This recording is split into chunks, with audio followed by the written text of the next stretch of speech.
and to the republic for which it stands, one nation, under God, indivisible, with liberty and justice for all. Let us bow. Our Father and our God, how we recognize how excellent is your name in all the earth. And because of your excellence, we bow to give you glory and praise for all of your mercy and for all of your grace. We invite your presence now in this meeting as we share ways and means by which we can help the children of this community. And we pray, our Father, for your presence. Lead us, guide us, and at the end of the day, we hope that all that we have said and all that we have done will in some way bring glory and honor to your holy and divine name. This we pray, this we ask, in the name of Jesus, who is our Christ. And the people of God said together, amen. Amen.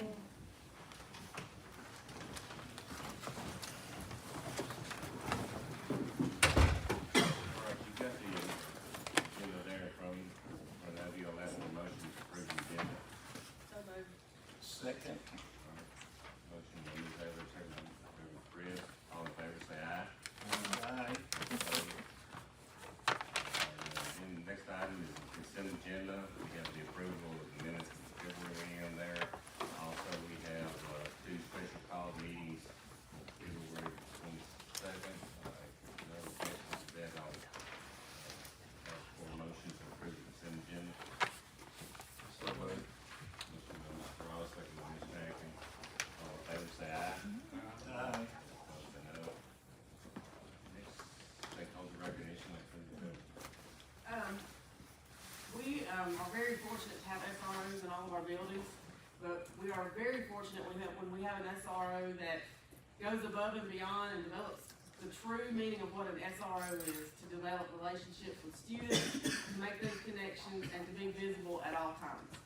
And tonight we want to recognize Officer Courtney House. So Courtney, if you'll come up, and if Mr. Chris will come up, he's going to say a few words and recognize her because she deserves special recognition tonight. Yeah, and Officer Courtney House has been recently promoted to Sergeant Courtney House. She's a sergeant with the police department. I had the pleasure of meeting Courtney Howe about 21 years ago. She was just a bright-eyed 7th grade student in Hornsby Elementary School when I was classroom teacher at that time. We got to know her family real well. Great people, Mr. Donnie, we've been planning a fishing trip for a while now. We're going to get to it. We're going to get to it. And Whiteville Elementary School has been blessed to have Sergeant Howe with us now for several years. And my visual of a school resource officer is a uniformed officer that stands in front of the building and searches for weapons and all that sort of stuff. Well, while she does a wonderful job of providing safety for our building, our students, our staff, she does so much more than that. She's literally involved in just about every single aspect of our school, from planning fundraisers to our ball games, that's home and away, to any event that we have. She stays late and is always there, whether it's Christmas parade or what's that thing they do in October? Trunk or treat, all that sort of stuff. So, and that's just part of the school. So when we're not in school, for whatever reason, she's still out there finding kids, playing basketball with them in the neighborhoods and things like that. And just those relationships that she's building with our students, we're banking on that producing better people as time goes by. So I want to tell you a personal thank you on behalf of Whiteville Elementary School. We are very, very blessed to have you as part of our family. We always introduce to our schools and everything, and we can get that to you. Thank you. Thanks so much. Thank you.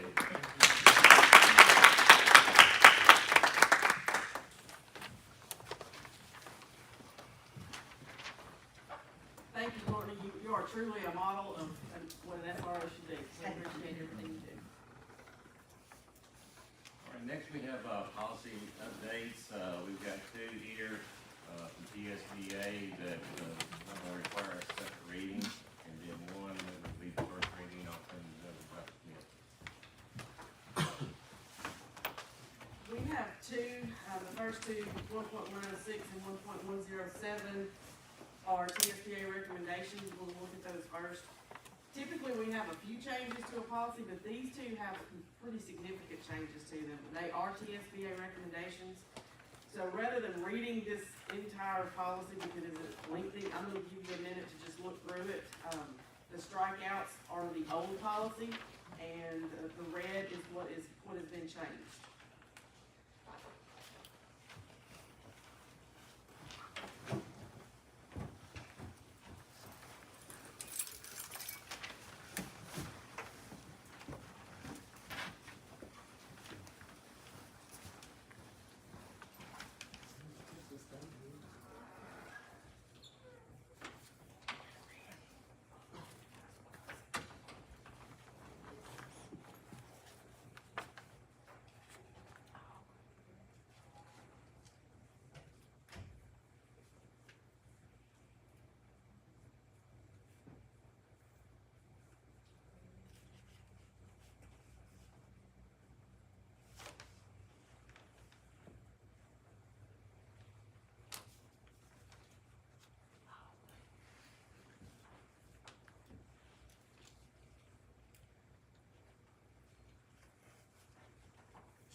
basically it, removes all the definitions, the disclosures, and the other things that you're gonna see is going to be in the next policy we're going to discuss. But it changes some verbiage in the ethics committee, and, any questions on that particular policy?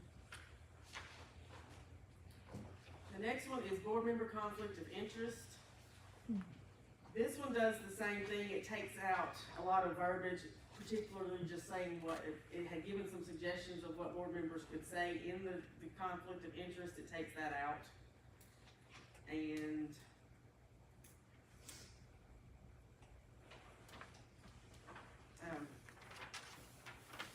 looks at the differences in direct conflict and indirect conflict, so I'll give you a second to look over that one.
Questions on that one? Those two are TSBA recommendations, so that would be, would not require a second reading. All right, do I have a motion to approve these, policies? So moved. All right, motion from Mr. Chris, have a second? Second. Second from Mr. Ross, all in favor say aye. Opposed by no. There are none. Next is students' concerns, and this will be a first reading. This is a first reading. This one in the past required complaint managers, specific steps for filing grievances and complaints and how those were handled. TSBA struck all of that out because complaint managers are actually handled in another policy. And they made this one a lot more simple. As you can see now, it is just those top 3 paragraphs. This is TSBA recommendation except for that number of 5. They recommended 2, and, we talked to the board attorney because 2 days in a school sometimes is, to complete an investigation is not very, realistic for, in case it's a significant amount of investigating that needs to go on. So we have moved that from 2 to 5, but the rest of that is a TSBA recommendation. Any questions on that one? All right, if there's no questions, we'll have a second reading on that at the next board meeting. All right, next on the agenda, we have, math textbook adoption. I do. Michelle Howe has served as our textbook chairperson this school year. This has been a large adoption with a lot of training, a lot of meetings, and a lot of information from the state textbook commission, because it is a math adoption. And our adoptions come along every 6 years, but this one has actually been, I think, in year 7 or 8 because it kept getting delayed. So we are in definite need of new math textbooks. And I'm gonna let Michelle kind of explain the process they went through and where they ended up. We are part of the math implementation grant that the Tennessee Department of Ed had put out, and so with that grant, we have participated in high quality instructional material trainings. Tennessee has revised their math standards that we will implement in the year 23-24, and those standards are going to be utilized in the new textbooks. And so we have worked really hard with School Kit, our vendor that we are partnering with through our grant, to train our teachers on what those revised standards look like, how they are going to be implemented into the classrooms, and we've also participated in trainings just to kind of give them an idea of what we want our math vision for Hardeman County to look like. And so once we completed all of those trainings, then we began to start looking at our textbooks themselves. So vendors started sending us lots of different samples. Those samples went into the school buildings, to all grade levels. The teachers took those samples and we created a rubric based off of what our vision for Hardeman County was. And they utilized that rubric to identify their top 3 choices of these textbooks that would meet the needs of our kids and what our teachers felt like were the needs for math instruction in Hardeman County. So once they chose their top 3 choices for K-5, 6, 8, 9, 12, I went back and we did a textbook hearing. We can ask vendors to come and present those textbooks to us within our district. So the textbook committee came, watched those presentations, listened to what the textbook vendors had to offer us, went back and showed their teachers everything that they learned from those meetings and sent me their top 2 choices. So once I dug through their top 2 choices, it was a miracle that those top 2 choices came back mostly the same. They might have had choice 1 or choice 2 opposite, but they were all looking at the same text. So everybody was on the same page with what they were looking for math instruction in Hardeman County. So our recommendation to the Hardeman County Board of Education is that we choose Curriculum Associates, which is iReady Classroom Math for grades K through 5. That is a text that they have been using, and we seem to be getting some really good traction with, so they were good with that one. Big Ideas Learning is a new text, but we felt like the things that are in it connects back to our Future Ready. It ties back to our career awareness, our career exploration. It shows how math applies into those different careers, and so our grades 6 through 12, we're really excited about that text, and so grades 6 through 12 wanted to choose Big Ideas Learning. That would also include the Algebra 1, the Geometry, and the Algebra 2 book. Understanding Basic Statistics, they are changing our 4th year math choices. So our 4th year math, where it used to be bridge math, will now be statistics or mathematical design for understanding. So you'll have a STEM route or you'll have a college career route, a college route basically. So the college route would be the statistics. The book for the mathematical design was not prepared yet because the state board had not approved those standards. So we are not necessarily adopting that book just yet because it's not ready. So we're holding off on that book. And then we also need to adopt a pre-calculus and a calculus book for those kids that want something different in that 4th year math, that really have taken those AP advanced classes that they need that math for college.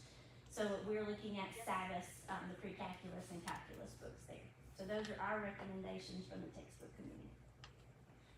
Anybody have any questions? Oh, one other thing.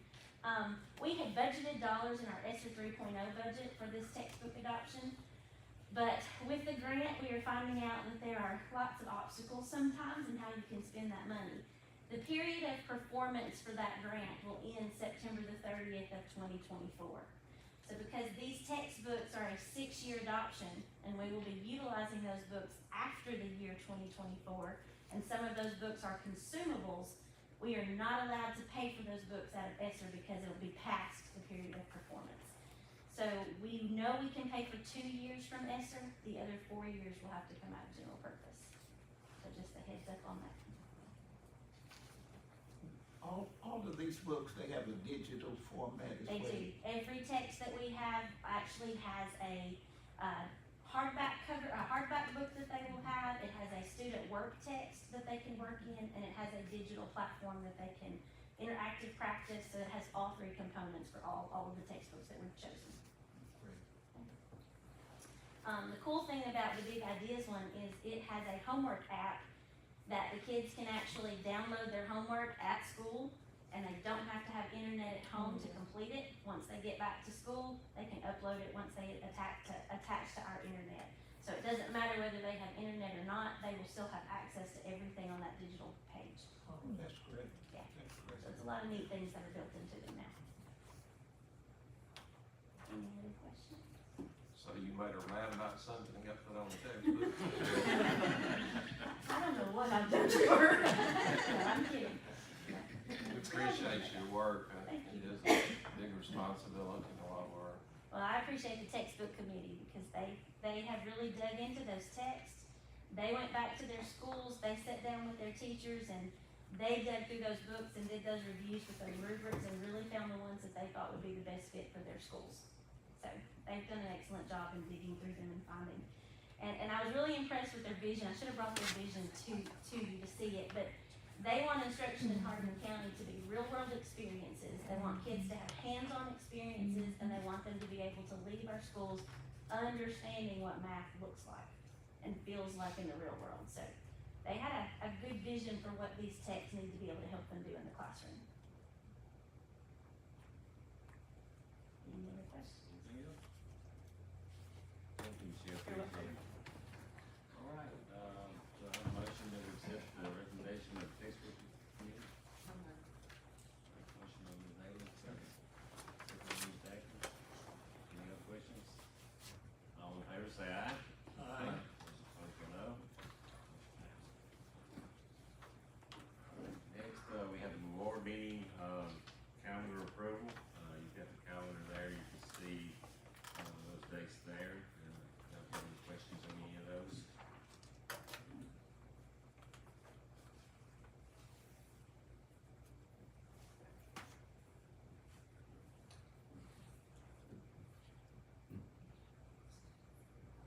No questions, I have a motion to approve the annual meeting schedule.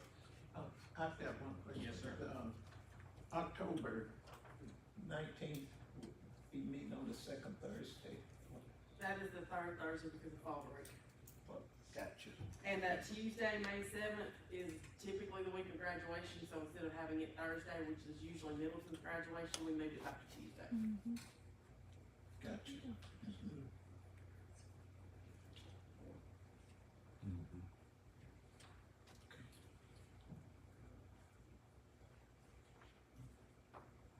Have a motion to approve the annual meeting schedule. So moved. Second. Second, Ms. Ross. All in favor, say aye. Aye. Those opposed, say no. Motion passed. All right, next we have, committee nominations. This is for the Transportation Committee. Mr. Henderson, has made recommendations, for those to serve on that committee, which is, Mr. Ross, Reverend Chris, and himself. If that's okay with everybody, we'll approve those. Any questions on that?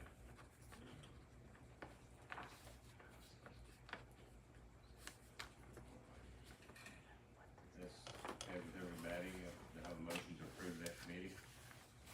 Make the motion to approve the committee named. Motion by Mr. Atkins, no second. Second by Ms. Ayler. All in favor, say aye. Aye. Opposed by no. Next we have committee reports. I think the first one up is the Budget and Finance Committee, Mr. Atkins. These are all general purpose budget amendments, and I'll kind of go over those and stop me if you have any questions. The first one is proceeds from two insurance claims, or several insurance claims, for $76,000. That specifically is the Whiteville Elementary School. They had a flooded office. And the cold temperatures wreaked havoc on Middleton High School and Barbara Central High School field house. So those three claims amount to $76,145. We do have a $500 deductible per incident. So, any questions? Any questions there? We'll go on to the next one. This amendment is going to take money, it's in reference to SPED, it's gonna take money to pay our riders on our buses for their mileage to get to the bus. Some of our riders maybe work at one school and they ride a bus, let's say Whiteville. They work in Whiteville, but they never go to Auburn to be a second rider on a bus. So we pay them mileage from their primary location to their bus pickup and back. So we didn't allocate enough money for that purpose, so that is to provide more money to pay those riders. And that's on the SPED, primarily SPED buses. Okay, we'll go to the next one, unless there's any questions, stop me if there are. This is the one that has to go to the county commission, but we are completely changing line items. But this is where we had money allocated for someone in the teaching capacity, but they're now the person handling those responsibilities is in an attendance category, so it's taking it out of teachers and then putting it into other personnel and salary and wages, which is in the attendance department. So, that's to do the change in employment. Okay, the next one, is a change of $3,100, and that's time to replace the batteries in the AEDs. So, we had to move that money out of, medical personnel and we put it in other equipment. So they have a life cycle, and I can't remember what they are of the battery, but they need to be replaced. The next budget amendment, we have someone that's not able to fulfill the responsibilities at the bus garage, and we had someone step up to do some of that work, and this is money, taking out of the mechanic, area and going into the supervisory area, and this person, is gonna help on a temporary basis in that category. So, that's to, pay that person for doing that job.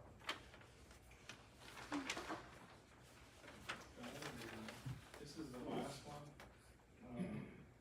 We're taking $56,000 out of the teacher line item, and we're moving it to other salaries, which is going, the $16,000 is going to other salaries, and that's going to pay non-certified personnel that are doing other jobs, specifically like coaching. So we have coaches now that are non-certified, and but they are personnel, so that's to help to pay those positions and other such positions. The next line item of $40,000, we have a lot of teachers that are on leave, and most of it is unpaid for various reasons, and certified teachers are providing the substitute for that class. So we do not have enough money in that line item, so we have to move it over there to pay those certified or retired teachers to fill those class positions. Does anyone have any questions about any of these amendments?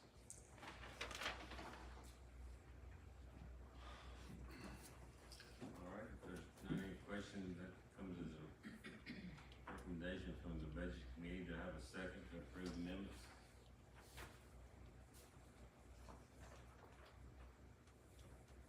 I'll second it. All right. All right, second, yeah, second from Mr. Ross. All right, any other questions? If not, all in favor say aye. Aye. Those opposed by no. All right. Next we have the budget planning draft timeline. Sure. We moved our timeline back about 3 to 4 weeks for various reasons. One being we just received our TISA allocation, this week. And At night. at 9:45 at night before it was due the next morning. So we have that number in, but I can tell you that districts across the state are still very confused. And we're still seeking a lot of answers as to what that number means. I do not anticipate at this time that it's going to be much of a difference. So we're going to continue to budget as we have been in the past, continue to break funds, and do what's best fiscally for the organization. Next we have insurance committee update, and then Ms. Parker's right Right here. here, that actually opens tomorrow, and that's really the only update we have. The 15th, it's due, tomorrow's the deadline, it opens next week. So, we'll have something possibly at the next board meeting for that. All right, next is the River Schools Evaluation Committee, Reverend Chris. All right, there's one, correction I need to make from, last month's meeting. I reported that, we would do in-house, calculations, tabulations, on the, director's evaluation, but, we will not do it in-house. TSBA will do the tabulation for us, and they will do it free They of agree charge. with it for free. Yeah, and, everything will start in April, packets will go out, and, data will be collected in May, and then the final evaluation will be done in June, and will be presented at our board meetings in June.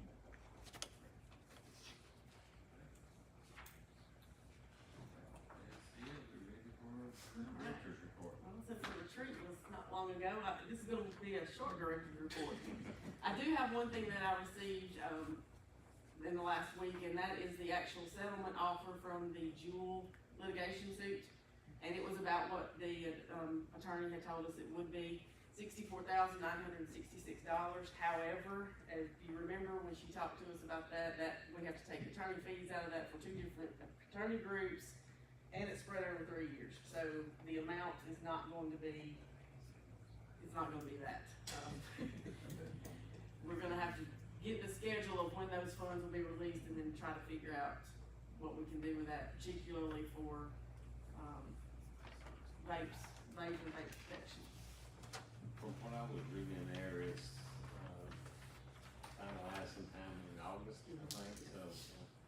And that entire thing is in the drive, it is about 100 pages. So, but it's in there for your, I didn't get that far for your down. pleasure reading. Now the good part, we do have some really great things happening in our schools right now. Spring is here and all the administrators are well aware that there's been a full moon this week, but we've had some great things going on. Tuesday night, we had 5 students represent Hardeman County at the 4-H Regional Public Speaking Contest. I was only able to find pictures of 3 of them, but I believe we had 4th grade first place in the region, and all the others received 2nd place. So that was a really good showing for a regional speech contest. And then the pictures on the left and the right was actually today. A lot of our 8th graders went to Ripley to an industry fair, and it's an industry career fair that they have there each year, and they have some really neat things that they can see and get to exposed to. Bolivar Elementary was making oobleck, and my favorite is they learned that a foot was not equal to a foot by cutting them out of construction paper. We had Mr. Trey Cross with Ag that went and read for Ag Day to Bolivar Elementary students. And of course, we had Read Across America. We had that going on in every elementary school last week. Bolivar Middle made Valentine's cards for the Christian Care Center. We had the Darce Lobby donated some wood for the STEM department at Bolivar Middle. And the Delta Kappa Gamma Challenges essay contest had 3 winners at Bolivar Middle. Middleton Elementary again had Red Cross America. They had that was their district speech contest. They had 1st, 2nd, and 3rd places. And then on the left, that was Dr. Seuss Day. Hornsby is using pennies and water to do a surface tension experiment. They were building roller coasters in their accelerated extension courses, and they had Red Cross America Day as well. If you saw, we're in our schools the week of February 13th through the 17th, you probably wondered about dress code, because I think they all participated in Be Kind Week. And they had everything from tie-dye t-shirts to Western Day to dress like elderly. And on the right, they have made signs for each class that has the highest growth on their iReady winter benchmarks. So recognizing those students for growth. We have a student who won the VFW Patriot Pen essay. The 8th graders made volcanoes, and the 6th graders were also building roller coasters. So lots of STEM activities going on in the building. If you had the privilege of getting to go to Whitewell Elementary this week or last week, it was last Thursday. I went to run to get it. They had a Black History Month type promotion that was absolutely unbelievable. They had the Underground Railroad where they actually took you through a little, I'll call it trail, but they had made it to where you could go through and the kids were explaining it, had videos on iPads. We had Martin Luther King speeches. We had some history there with Bolivar Industrial High School. It was truly an amazing event that a lot of hard work into, but those kids were extremely excited. I mean, they wanted to come and tell you, and that's what makes it, all the hard work and all the effort. So that's something, next year when I'm sure they'll do it again, it is absolutely worth taking the time to go see. Grand Junction got to celebrate iReady with ice cream, and he seems to really like it. There's the Be Kind Elderly Day. The one in the wheelchair is a teacher, So teachers got involved in their Be Kind to dress up. And they also had a talent show for, I think, kindergarten through sixth grade at night and had a huge success with that. Central High School had some STEM activities. They have revitalized their Future Teachers of America Club, and they took a large group of students to University of Memphis, Jackson, or Lambeth, to visit the College of Education and hear about grown educational opportunities and careers. FFA went and read to Hornsby for FFA Ag Day. And then, of course, as you know, they fell short at the sub-state game this week, losing to, I believe, Power School. And, but making it that far was a huge accomplishment. And with that being said, Middleton High School will be hitting the road next Tuesday to go to state. They did win the sub-state there, and they play at 4:30 Wednesday in Murfreesboro. They're having a parade send-off Tuesday morning at 9 o'clock. They also did something really, really neat Tuesday. In the past, on ACT days, a lot of times it was just the juniors. Middleton High School did not have one freshman, sophomore, or junior absent Tuesday.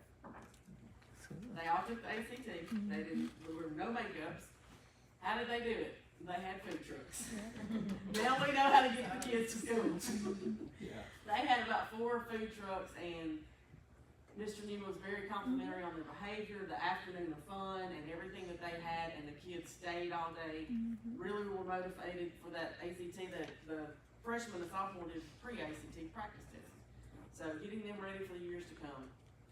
They also had a talent show, and they have a student for the track team that I believe won regional or sub-state, placed really high in one of those, so.